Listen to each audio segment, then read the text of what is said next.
ahead, we will realize from the Bible that we are much closer to the second coming of Christ than the first century Christians. और हम जब वचन को देखते हैं तो हम इस बात को समझते हैं कि पहली शताब्दी के जो मसीह लोग थे उससे हम बहुत नजदीक हैं प्रभु के दूसरे आगमन के. In those days, they looked at the second coming of Christ with a lot of earnestness and expectation and urgency. उस समय के जो मसीह लोग थे प्रभु के आगमन को बड़ी आशा से और उम्मीद के साथ उसकी इंतजार करते थे. In fact, the Thessalonians, they were so interested in second coming and expecting him that they gave up the job sitting at home and not working, expecting him to come anytime. और थिस्सलुनी के जो विश्वासी लोग थे उन्होंने तो अपनी नौकरी धंधा सब छोड़ दिया, ये उम्मीद कर रहे थे कि प्रभु किसी समय भी आ जाएगा. That's why the Apostle Paul wrote to them and said, if anyone does not work, let him not eat. इसलिए पौलुस ने लिखा भी कि जो काम नहीं करता वो खाए भी ना. Now they were expecting him to come anytime with so much of urgency. और वो इतनी आशा से देख रहे थे प्रभु के आगमन को और बहुत जल्दी सोच रहे थे आ जाएगा. It's been 2000 years since then. और उसके बाद से तो 2000 साल हो गए हैं. We are 2000 years closer to second coming than the first century Christians. तो पहली शताब्दी के जो मसीह लोग थे उससे हम 2000 साल और प्रभु के आगमन के नजदीक पहुंच गए हैं. So how much more we should be expecting him to come? We don't know when he's going to come, but we should be expecting him to come and be busy doing what he wants us to do. तो हमें नहीं पता प्रभु कब आएगा, पर हम बहुत उसकी आशा में हैं और जो प्रभु हमसे चाहता है कि हम करते रहें उसी काम में हमें लगे रहना चाहिए. Now, according to Romans chapter 5 verse 20, तो रोमियो 5वां अध्याय उसकी 20वीं आयत के अनुसार in the last days wickedness will increase. और अंत के दिनों में लिखा है कि पाप जो है बहुत बढ़ जाएगा. Where wickedness increases, grace will abound. और लिखा है जब अपराध बहुत होगा तो उसके साथ अनुग्रह भी अधिक होगा. Two parallel things will happen. On the one side, in the world, wickedness will increase, which is happening today. We all know that. और दो चीजें एक साथ समानांतर बढ़ती जाएंगी. एक तो अपराध जैसा हम देख रहे हैं बहुत आजकल हो रहा है. On the other side, we'll find God pouring out his grace upon his people, and we can receive more and more grace from God. और दूसरा हम देखेंगे परमेश्वर अपने अनुग्रह को अपने लोगों पे बहुतायत से उंडेलेंगे, जैसा हम उसको हम और भी ज्यादा प्राप्त करते आते देख रहे हैं. So tonight I'm going to speak about receiving the abundant grace of God. और आज हम भाई बात करेंगे प्रभु के बहुतायत के अनुग्रह के ऊपर. And thereby reigning over every problem that's going to happen in the coming days.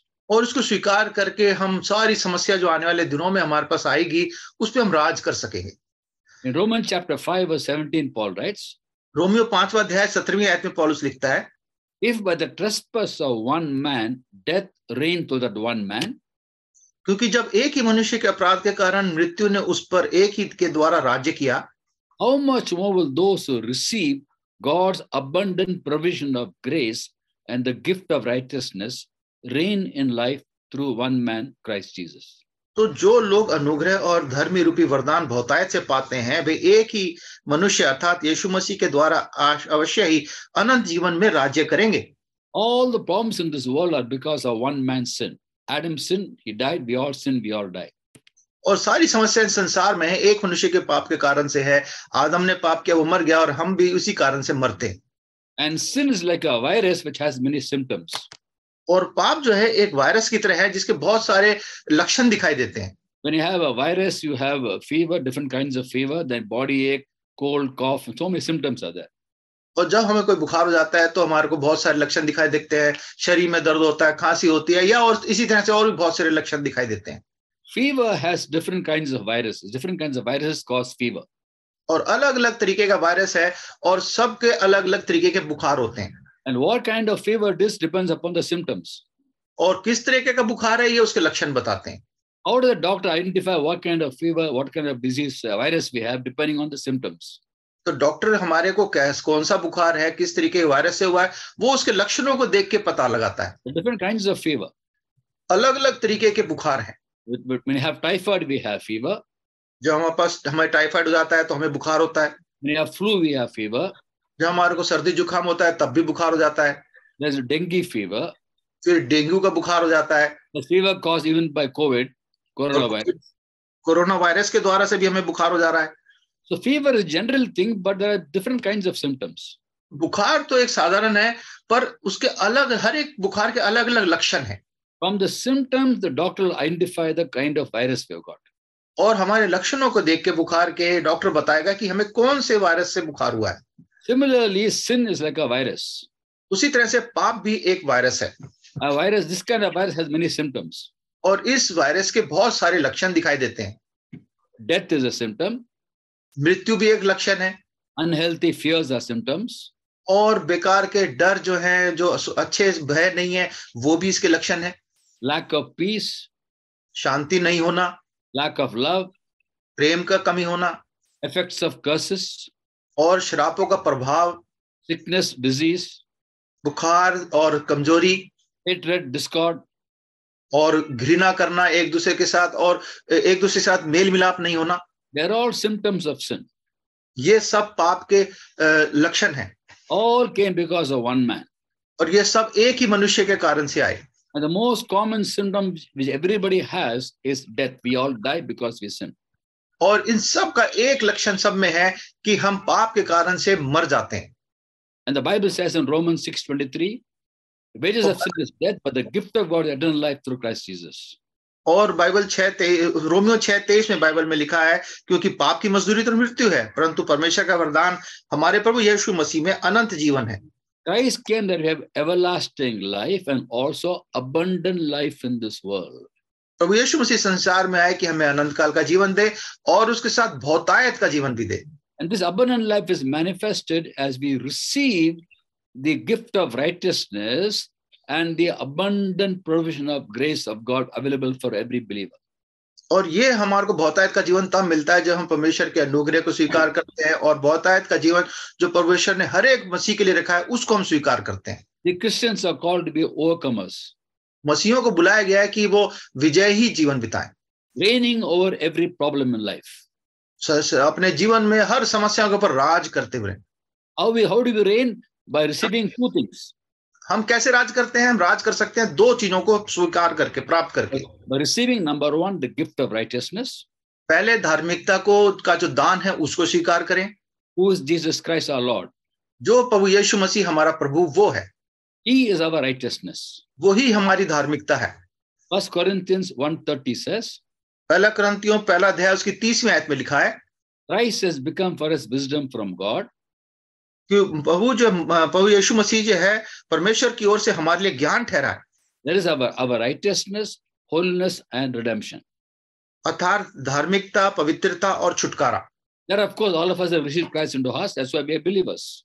और हम सब ने प्रभु यीशु मसीह को अपने हृदय में स्वीकार किया है, इसलिए हम विश्वासी हैं। And therefore we have received that righteousness of God. और इसीलिए हमने परमेश्वर की उस धार्मिकता को स्वीकार किया है। Not only that, we are called to receive the abundant provision of grace.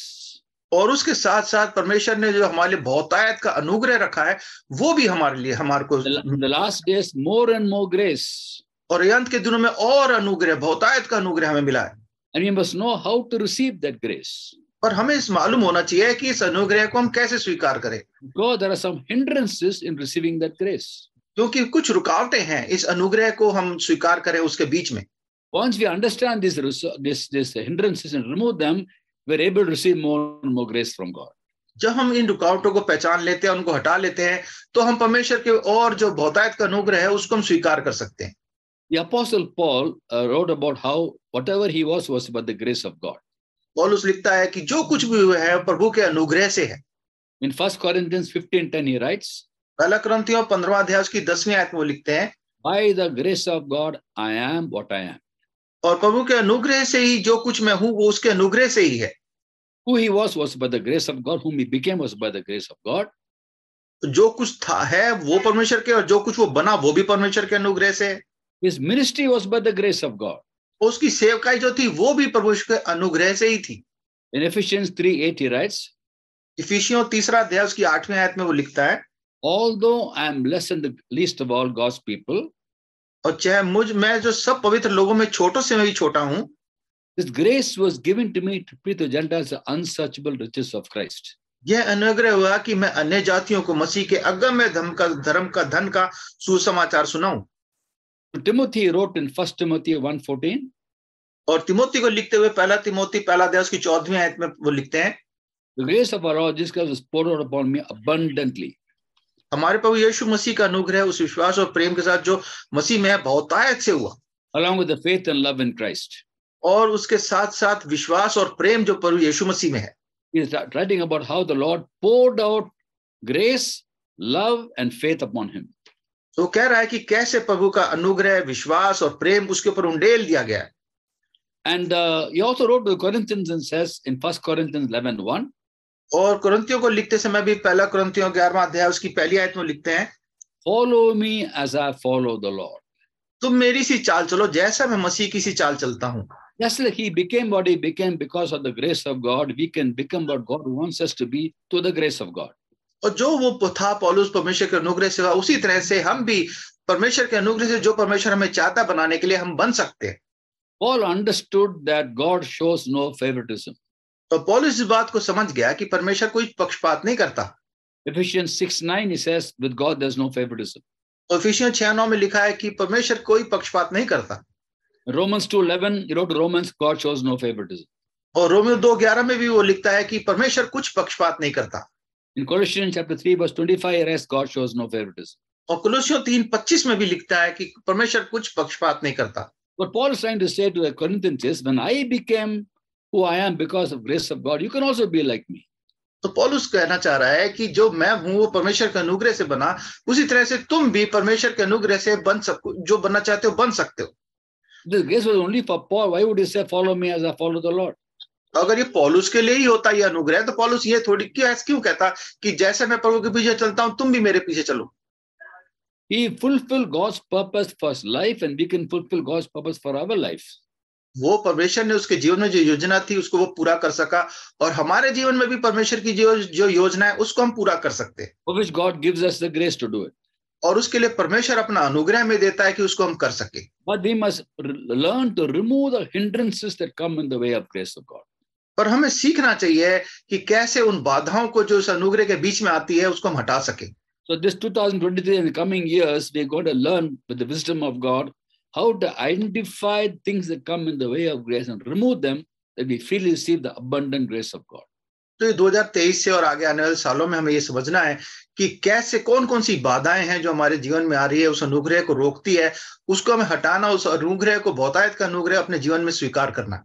Number one hindrance is pride of man. और पहला जो रुकावट है वो मनुष्य का घमंड है। In the book of Proverbs, chapter 3, verse 34, it's written, God resists the proud, he gives grace to the humble. और नीतिवचन 3:34 में वो लिखा है कि ठट्टा करने वालों से वह निश्चय ठट्टा करता है और दीनों पर अनुग्रह करता है। We need grace for everything in life. हमें अपने जीवन में हर काम के लिए अनुग्रह की जरूरत है। For salvation is by grace. हमारा उद्धार भी अनुग्रह से होता है। For receiving the resources of God is by grace, his grace. परमेश्वर ने जो हमारे लिए साधन उपलब्ध कराए हैं वो भी हम उसके अनुग्रह से ही स्वीकार करते हैं, मिलता है हमें। We can't work for salvation, or we can't earn abundant life. We receive abundant life. और हम बहुतायत का जीवन, उद्धार, इसको भी हम कमा नहीं सकते, ये भी हमें परमेश्वर से मिलता है, उसे हम स्वीकार करते हैं। All that God wants from us is for us to humble ourselves and become like children and receive this abundant grace. परमेश्वर चाहता है कि हम नम्रता से बच्चों की तरह हों और उसके प्रेम को जो बहुतायत का उसको हम सिर्फ स्वीकार करें। This statement in Proverbs 3:34 is not just Old Testament teaching, is also quoted by Peter and also by James in the New Testament.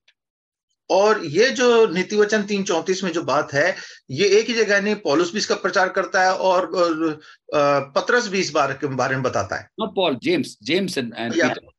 याकूब और पतरस भी इसके बारे में बताते हैं। James 4:10 and 1 Peter 5:6.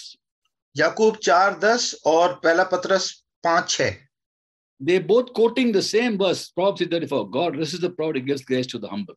और ये दोनों इसी बात को दोहरा रहे हैं कि परमेश्वर जो है घमंड करने वाले को नीचा करता है और जो नम्र है उसको वो ऊंचा उठाता है। But that statement reveals the nature of God, his personality. क्योंकि ये जो आयत है ये परमेश्वर का जो चरित्र है उसके बारे में बताती है। And God never changes. और परमेश्वर कभी बदलता नहीं है।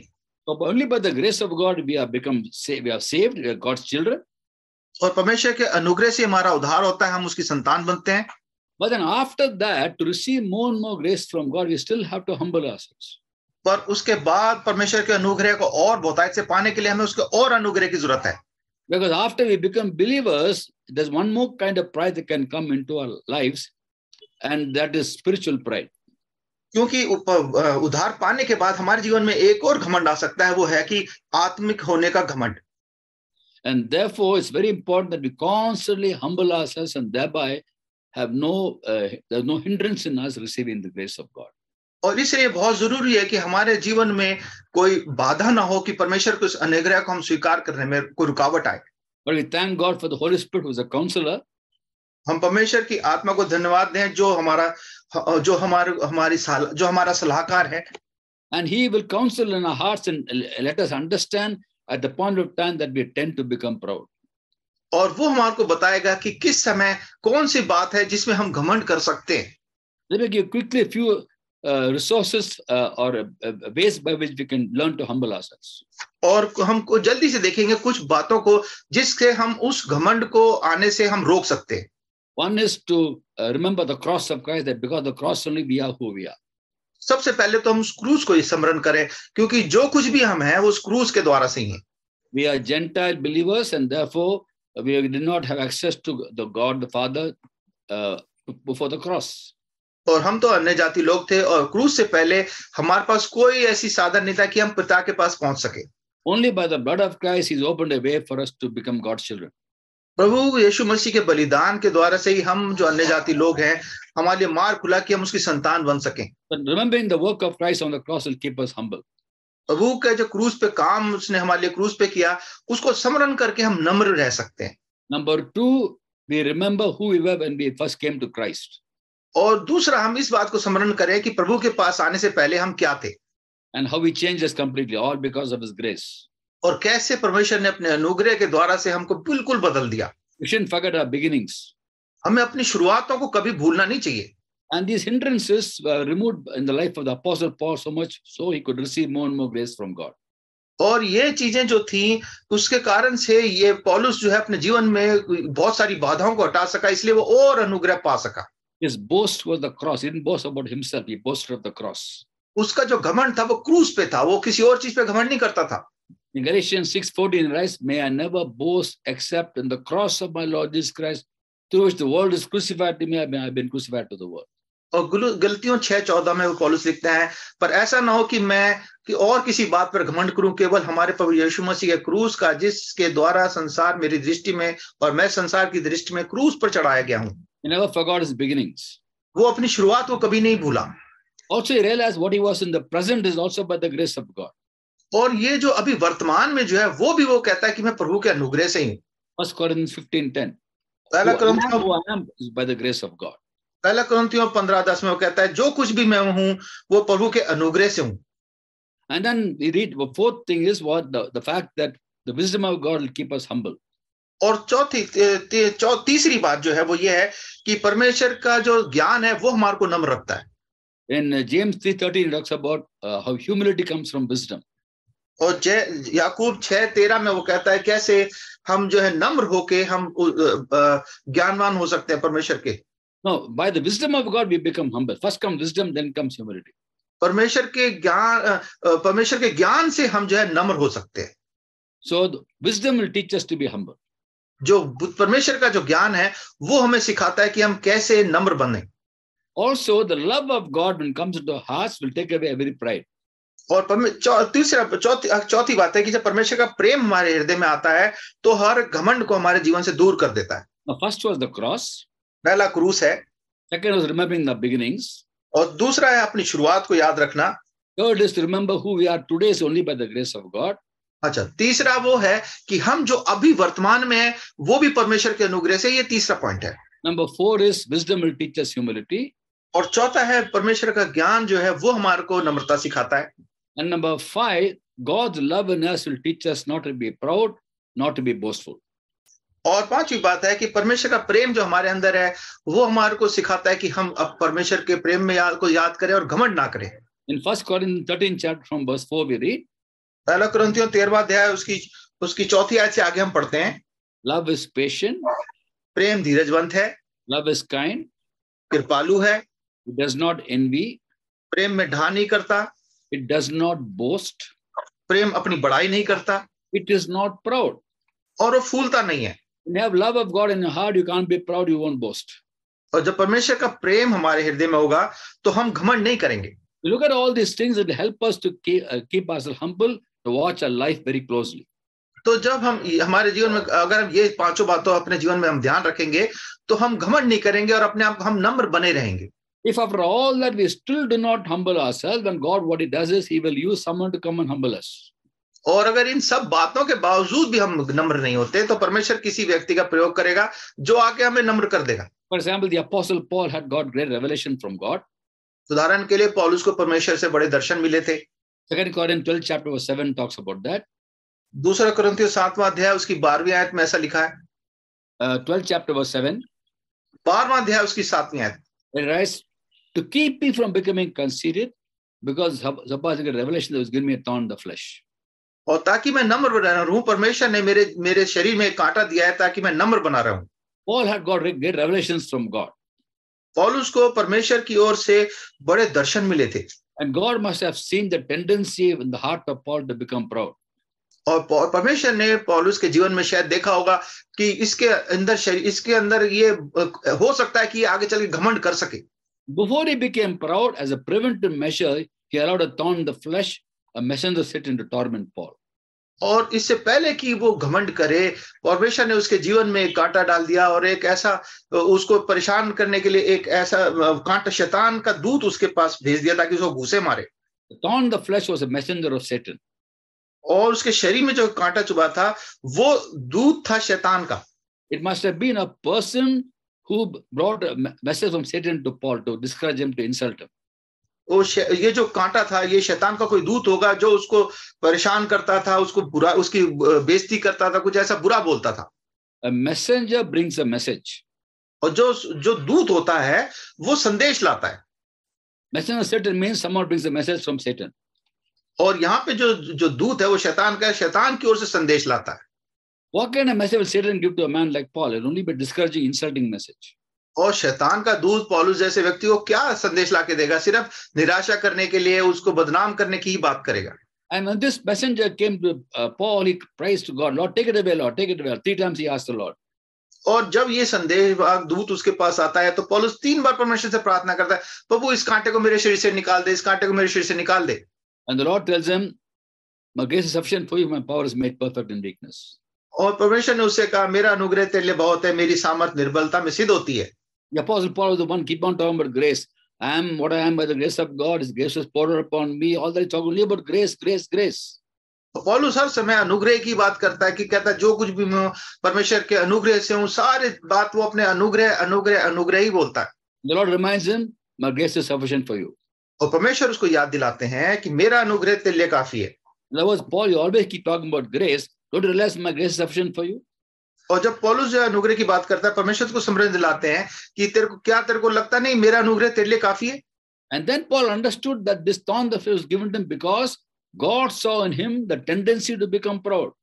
और पौलुस इस बात को समझ सका कि परमेश्वर ने उसके जीवन में ये कांटा इसलिए भेजा है क्योंकि परमेश्वर ने उसके जीवन में देखा कि ये घमंडी बन सकता है। So before he became proud, to keep him humble, God allowed this messenger of Satan to torment Paul. और इससे पहले कि पौलुस घमंडी बन जाए, परमेश्वर ने शैतान के इस दूत को एक कांटे के तौर पर उसको भेज दिया कि वो जो है घमंड ना कर पाए, so that he can receive more and more grace from God. ताकि वो परमेश्वर से और अधिक अनुग्रह प्राप्त कर सके। It's a very important point. Great pride is a very big hindrance in our Christian walk. तो ये बहुत बड़ी बात है कि घमंड जो है एक मसीह के चाल में बहुत बड़ी बाधा है। Invariably, problems between Christians and other people also is because of the ego of man. और एक विश्वासी में और दूसरे लोगों के बीच में भी जो समस्या का मुख्य कारण है वो होती है अपनी अहम की लड़ाई। And Paul had to realize that he'd been crucified with Christ. No longer he lives, but Christ lives in him. तो पौलुस को इस बात को सीखना था कि मैं जो हूं, मैं अपने लिए नहीं, पर जो कुछ भी हूं और जो भी जीता हूं प्रभु के लिए जीता हूं। As God blesses us in the coming year and the following years, let's not become spiritually proud. तो परमेश्वर जैसे आने वाले साल में और इस साल में भी हमें आशीष देता है, तो हम बिल्कुल ध्यान रखें कि हम घमंडी ना हो जाएं। Whatever gifts God has given us, He will not take back. परमेश्वर जो भी हमारे को दान देता है, जो तोहफे देता है, वो वापस नहीं लेता। We won't be able to receive more and more grace from God because of pride. और हम परमेश्वर से जो भी हमारे को तोहफे मिलते हैं और ज्यादा मिलते हैं, वो रुकावट सिर्फ हमारा घमंड लाता है। The number 2 hindrance is something with regard to pride. That is the fact that we get hurt by what people tell us. और दूसरी बात भी जो बाधा है वो भी घमंड से ही ताल्लुक रखती है कि जब लोग हमारे को कुछ बोलते हैं तो हमारे को बड़ी ठोकर लग जाती है, बड़ा बुरा मान जाते हैं We develop bitterness. और उसके कारण से हमारे अंदर कड़वाहट आ जाती है। And when bitterness comes in, it hinders grace again. और जब कड़वाहट आ जाती है तो फिर अनुग्रह में रुकावट आती है।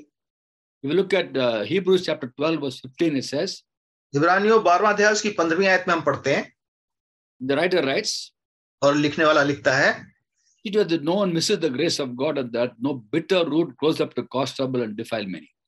और ध्यान से देखते रहो, ऐसा ना हो कि कोई परमेश्वर के अनुग्रह से वंचित रह जाए या कोई कड़वी जड़ फूट कर कष्ट दे और उसके द्वारा बहुत से लोग अशुद्ध हो जाएं। How does bitterness creep into our lives? ये कड़वाहट हमारे जीवन में कैसे आ जाती है? Bitterness hinders the grace of God. ये कड़वाहट जो है परमेश्वर के अनुग्रह को रोकती है। Someone says something insulting to us, he degrades us and talks bad against us. We get upset about it, and our pride gets provoked, and we react. और हमारे बारे में कोई कुछ बोल दे, कुछ गलत बात बोल दे, तो हमें बड़ा बुरा लग जाता है और हम एकदम से हमारे घमंड को ठेस पहुंचती है और हम उसकी प्रतिक्रिया करते हैं। So often we hear Christians saying, "This man hurt me, he insulted me, I'm so hurt." कई बार हम लोग विश्वासी लोगों से सुनते हैं कि इस व्यक्ति ने मेरे ऊपर बुरा गलत दोष लगाया, ऐसे लांछन लगाया और इससे मुझे बहुत दुख हुआ, बहुत ठोकर लगी है, चोट लगी है। चोट लगी है। Now what is hurt? When you say I'm hurt, what is hurt? तो हम जब कहते हैं कि मुझे चोट लगी है, तो ये चोट क्या है? सिर में चोट है या पैर में चोट है? सर में चोट लगी है कि पैर में चोट लगी है? हृदय में चोट है। ये हृदय में चोट लगी है। When the heart of man is hurt, what is hurt? The pride is hurt. और वो हृदय में जो चोट लगी है, वो क्या चोट लगी है? वो तो हमारे घमंड को चोट लगी है। Why is the pride hurt? Because it's very, very alive, it's active. और चोट हृदय में क्यों लगी है, घमंड में क्यों लगी है? क्योंकि हमारा घमंड जो है बहुत ज्यादा वो काम कर रहा है इस समय। Now, if you are crucified with Christ, you can't be hurt because there's no self. Self is crucified. और अगर हम प्रभु यीशु मसीह में हैं, हम प्रभु के साथ क्रूस पे चढ़ा दिए गए हैं, तो हमारा घमंड भी खत्म हो गया और हमारा घमंड को चोट नहीं लगेगी। Invariably, when you say we are hurt, what it means is my pride is hurt. और जब हम कहते हैं कि मुझे चोट लगी है, तो इसका मतलब ये है कि मेरे घमंड को चोट लगी है। Pride is hurt only because it's very, very healthy. It is not crucified. और वो घमंड को चोट क्यों लगी है? क्योंकि वो घमंड जो है हमारे हृदय में बड़ा स्वस्थ है, वो अभी तक क्रूस पे नहीं चढ़ाया गया। If my hand is paralyzed, you hit me on my hand, I won't feel it. अगर मेरा हाथ को लकवा हो गया है और आप मेरे हाथ को मारे हैं, तो मुझे पता ही नहीं लगेगा, दर्द नहीं होगा। When my hand is very healthy, you hit me, that's why I feel the hurt. और अगर मेरा हाथ स्वस्थ है और आप उसको मारेंगे, तो मुझे दर्द होगा। So every time we say we are hurt, it means the ego is very much active, is alive, it's not crucified, it's not dead. और जब भी हम कहते हैं कि मुझको चोट लगी है, तो हम इसका मतलब यह है कि हमारा घमंड जो है अभी भी सक्रिय है, वो मरा नहीं है। Yesterday it got crucified, today it got resurrected when someone insulted me. कल तो वो क्रूस पे चढ़ा दिया गया था, आज वो फिर से जीवित हो गया जब किसी ने मेरे को बुरा बोला। What happens when someone insults you? Initially you get a little bit hurt, then you think about that insult, and then you get develop ill will to anger, anger to bitterness, bitterness to hatred. तो जब हमारे को कोई बुरा बोल देता है, तो हमारे को पहले बुरा लगता है, फिर उसके द्वारा से हम सोचते हैं, फिर उसमें से हमारे को कड़वाहट आती है और फिर हम उसमें और बुरा होता चला जाता है और फिर वो उस व्यक्ति के विरुद्ध हमारी कड़वाहट बन जाती है। The process, it starts with a little hurt, insult, hurt, ill will, anger, bitterness, hatred. और ये एक पूरी प्रक्रिया है कि जब किसी ने कुछ कहा तो हम उसके बारे में सोचते हैं, फिर क्रोध आता है, फिर उसके बारे में हमारे मन में कड़वाहट आ जाती है, बुरी हम उसके बारे में सोचने लगते हैं, फिर उसका अंत होता है कि हमारे जीवन में कड़वाहट भर जाती है। How to handle it? और उसको हमें कैसे संभालना है, ये हम देखेंगे। If someone says something insulting, you get for a moment, you get hurt, immediately give it to Jesus. Lord, you take it, Lord. I can't, it's not me, they are hurting you, not me. तो जैसे हमारे को कोई व्यक्ति कुछ ऐसा बोलता है, तो हमें एकदम से उसको प्रभु के हाथ में सौंप देना। प्रभु, मैं इसको नहीं संभाल सकता, आप संभाले, आप ही इस कड़वाहट को आप ही देखें। If I'm going to keep on thinking about it, it's going to be wearing my mind, I'll be burdened, I'm giving the burden to you, you take it, and I only want to bless this person. और अगर मैं इसी के बारे में सोचता रहूंगा, मेरा बुद्धि पे जोर पड़ेगा, सोच पे जोर पड़ेगा, और फिर मैं इस व्यक्ति के बारे में बुरा सोचने लगूंगा, इससे अच्छा प्रभु आप ही इसको संभालिए। Give it to Jesus. प्रभु यीशु मसीह को उसको दे दें। And respond to that person by speaking well of that person, something good about that person. और उस व्यक्ति के लिए कुछ अच्छा बोल के उसके साथ उसकी प्रतिक्रिया दें। 1 Peter 3:9. पहला पत्रस 3 अध्याय 9 आयत। Don't repay evil with evil or insult with insult, but with the blessing. For this you are called to inherit a blessing. बुराई के बदले बुराई मत करो, ना गाली के बदले गाली दो, पर इसके विपरीत आशीष ही दो, क्योंकि तुम आशीष के वारिस होने के लिए बुलाए गए हो। So don't take that insult to heart. Leave it. Give it away to Jesus and pray for the person and forget about that insult. तो अगर आपको कुछ बुराई कोई करता है तो उसको अपने हृदय में ना लें, उसको प्रभु को दे दें और उसको फिर भूल जाएं। You keep on thinking about it, is going to affect the heart and not only the heart of man, also the physical heart also will affect. और जब हम उसके बारे में सोचते रहेंगे तो ना केवल हमारे आत्मिक शरीर को, हृदय को, पर हमारे शारीरिक हृदय को भी चोट पहुंचेगी। So it's very dangerous for health. तो ये हमारी सेहत के लिए बहुत खराब है। So insults are injurious to health. तो ये जो इस तरह की बातें हैं, जो हमारी बुराइयां, उसको हम हृदय में रखेंगे तो हमारी सेहत के लिए नुकसानदायक है। Now, being able to communicate with God and have fellowship with God is the grace of God. और परमेश्वर के साथ बातचीत करना, उसके अनुग्रह को स्वीकारना, ये बड़े अनुग्रह की और परमेश्वर की दया की बात है। Then we cannot enjoy that if you have bitterness. और हम इसका आनंद नहीं ले सकते अगर हमारे हृदय में कड़वाहट है। In Mark 11:24-25, Jesus said, और मरकुस 11:23 और 25 में हम पढ़ते हैं, whatever you ask for in prayer, believe receive it will be yours. इसलिए मैं तुमसे कहता हूं, जो कुछ तुम प्रार्थना करके मांगो उसकी प्रतीति कर लो कि तुम्हें मिल गया। And when you stand praying, remember you hold anything against anyone, forgive him that Heavenly Father forgives you. और जब कभी तुम खड़े हुए प्रार्थना करते हो तो यदि तुम्हारे मन में किसी की ओर कुछ विरोध है तो क्षमा करो, इसलिए कि तुम्हारा स्वर्गीय पिता भी तुम्हारे अपराध क्षमा करेगा। You cannot enjoy meaningful walk with God unless we put away all bitterness and hatred. हम परमेश्वर के साथ आत्मिक जो यात्रा है हमारी, उसका हम पूरी तरह से सिद्धता से नहीं चल सकते जब तक हमारे अपने हृदय से इस कड़वाहट को निकाल नहीं देंगे। So how can we have fellowship with the God of love when we have bitterness and ill will in the heart? प्रेम का जो परमेश्वर है उसके साथ हम कैसे संगति कर सकते हैं जब हमारे हृदय में कड़वाहट रखी होगी। And being able to have fellowship with God itself is the grace of God that allows us to go to Him freely at any time, anywhere, any place. और हमारे हृदय में जब परमेश्वर का प्रेम होगा तो हमारे अंदर बड़ी खुशी होगी और हम कहीं भी किसी भी समय कहां पे भी जा सकते हैं। Even physical blessings be hindered by bitterness. और हमारी शारीरिक आशीषें जो है वो भी हम उसमें भी बाधा बन जाती है ये कड़वाहट। For example, a story from the Old Testament, 2 Kings chapter 5. और पुराने नियम में दूसरे राजा 5वें अध्याय में एक कहानी है, Verse 8-13, you read about Naaman. और उसमें 8 से आगे 13वें आयत तक हम पढ़ते हैं नामान राजा के बारे में। In fact, after today's study, tonight do a homework, read the entire chapter of 2 Kings chapter 5, especially verse 1-13 at least. और आपका यही होमवर्क है, आज सोने से पहले आप दूसरा राजा 5वां अध्याय 1 से लेकर 13वीं आयत जरूर पढ़िए। And 8-13 read about Naaman who has had leprosy. He comes to the home of Elisha, directed by the maid in his house, a Jewish maid. और नामान जो राजा था, जो सेनापति था, वो जो है एलिशा के पास आता है, उसके घर में आता है। The commander of the army of the king of Aram. वो अराम के राजा का सेनापति था। He had leprosy. उसको कोढ़ हो गया था। He came to Israel where Elisha was. और वो इजराइल को आता है जहाँ पे एलिशा नबी था। The whole lot of soldiers and all the paraphernalia, all the people coming, big battalion actually came to Elisha's house for Naaman to be healed of leprosy. ओ बड़े शस्त्र, बहुत सेनाओं के साथ, घोड़ों के साथ, रथों में आता है, बड़े तामझाम के साथ एलिशा के पास कि उसको वो चंगा करेगा। And he parks himself outside Elisha's house. और वो एलिशा के घर के बाहर जाके खड़ा हो जाता है, expecting Elisha to come out and greet him. और ये उम्मीद करता है कि एलिशा बाहर आएगा, उसका अभिनंदन करेगा। Elisha sends a messenger to Naaman and tells him, go and wash 7 times the river Jordan. और एलिशा अपने दूत को उसके पास भेज के कह देता है कि तू यरदन में जाके 7 बार डुबकी मार। And he gets very angry, Naaman. पर लिखा है कि नामान बहुत क्रोधित हो गया। He's come all the way from Damascus all the way to the house of Elisha, and he doesn't even come out to see him and greet him. कि मैं इतनी दूर आराम से लेके यहाँ तक आ गया हूँ और ये मेरे को अपने घर से बाहर निकल के मुझे अभिनंदन भी नहीं कर रहा। Now, probably Elisha must have been praying inside. I don't know. और हम नहीं कह सकते, क्या पता एलिशा अंदर कमरे में अपने घर के अंदर प्रार्थना ही कर रहा हो उसके लिए। Then messengers go and tell him, dip 7 times river Jordan. और अपने दूत को उसके पास भेज के कहला देता है कि तू यरदन में 7 बार डुबकी मार। After all, the need was for Naaman to be healed of leprosy. That was the need. और नामान की जरूरत ये थी कि वो किसी तरह से चंगा हो जाए। 7 times River Jordan will be healed. That's what he wanted. No, so go and dip 7 times. तो चंगा होना चाहता था और उसको बोला 7 बार डुबकी मार, वो ऐसा करता, वो चंगा हो जाता, हो सकता था। Naaman gets offended.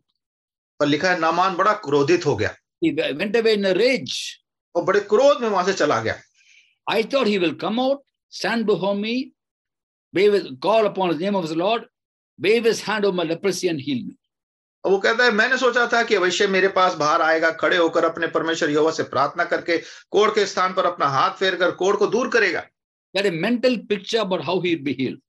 और ये इसकी दिमाग में ऐसा एक चित्र बना हुआ था कि किस तरह से वो चंगा होगा। He'll come out, stand before me, wave his hand over my leprosy, call upon the Lord and heal me. That's what he thought.